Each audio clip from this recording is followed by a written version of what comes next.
ಕರ್ನಾಟಕ ರಾಜ್ಯೋತ್ಸವದ ಶುಭಾಶಯಗಳು. ಇವತ್ತು 70ನೇ ಕರ್ನಾಟಕ ಟಾಪ್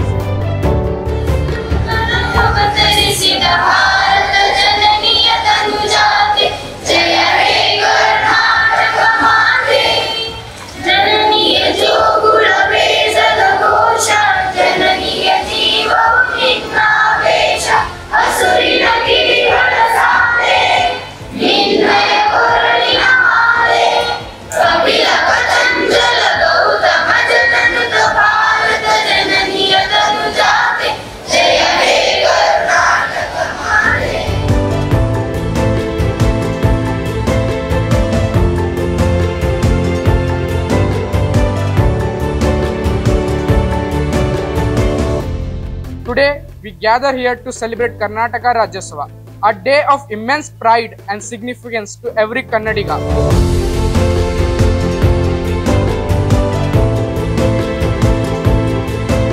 कर्नाटक राज्योत्सव हर साल 1 नवंबर को मनाया जाता है। इस दिन सन 1956 में लिसानी बुनियादों पर रियासतों की तंजीमों के तहत जनूबी हिंदुस्तान के तमाम कन्नड़ा बोलने वाले इलाकों को मिलाकर एक मुकम्मल रियासत कर्नाटका की तश्कील की गई थी।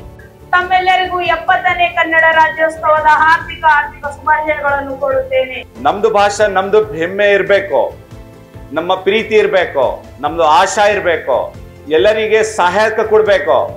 ಇದು ಏನಿದೆ, ನಮ್ದು ಫ್ಲಾಗ್ ಇದೆ. ಯಾವುದು ರಾಜ್ಯ ಫ್ಲಾಗ್? ಇದು ಕರ್ನಾಟಕ ಫ್ಲಾಗ್.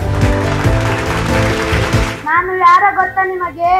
ನಾನು ಡಿವಿಜನ್. ನನ್ನ ಪೂರ್ಣ ಹೆಸರು ಡಾಕ್ಟರ್ ದೇವನಹಳ್ಳಿ ವೆಂಕಟರಮಣ ಗುಂಡಪ್ಪ. ನಾನು ಕನ್ನಡದ ಪ್ರಸಿದ್ಧ ಕವಿಯಾಗಿದ್ದೇನೆ. ಎಲ್ಲಾದರೂ ಇರು, ಎಂತಾದರೂ ಇರು, ಎಂದೆಂದಿಗೂ ಕನ್ನಡವಾಗಿರು. ಕನ್ನಡವೇ ಸತ್ಯ, ಕನ್ನಡವೇ ನಿತ್ಯ. ನಾನು ನಿಮ್ಮ ವರ ಕವಿ ಧರವೇಂದ್ರ. ನನ್ನ ಪೂರ್ಣ ಹೆಸರು ದತ್ತಾತ್ರೇಯ ರಾಮಚಂದ್ರ ಬೇಂದ್ರೆ. ನಕ್ಕರೋ ನಕ್ಕು ಸಾಯರಿ, ನಕ್ಕು ಸತ್ತರೆ ಸರ್ವ ಸಿಗುತ್ತೈತಿ. ಪದ್ಯ ಬರೆಯೋದಿಕ್ಕೆ ಕನ್ನಡ ಭಾಷೆಯ ಚಂದ. ನಾವು ಚಾಲುಕ್ಯರು, ಕನ್ನಡ ತಾಯಿಯ ಮಡಿಯಲ್ಲಿ ಬೆಳೆದ ಮಕ್ಕಳು. ಕನ್ನಡಿಗರ ಧರ್ಮ, ಕನ್ನಡಿಗರ ನೀತಿ, ಕನ್ನಡಿಗರ ಸಂಸ್ಕೃತಿ ನಮ್ಮ ರಕ್ತದ ನರನಾಡಿಗಳಲ್ಲಿ ಹರಿಯುತ್ತದೆ.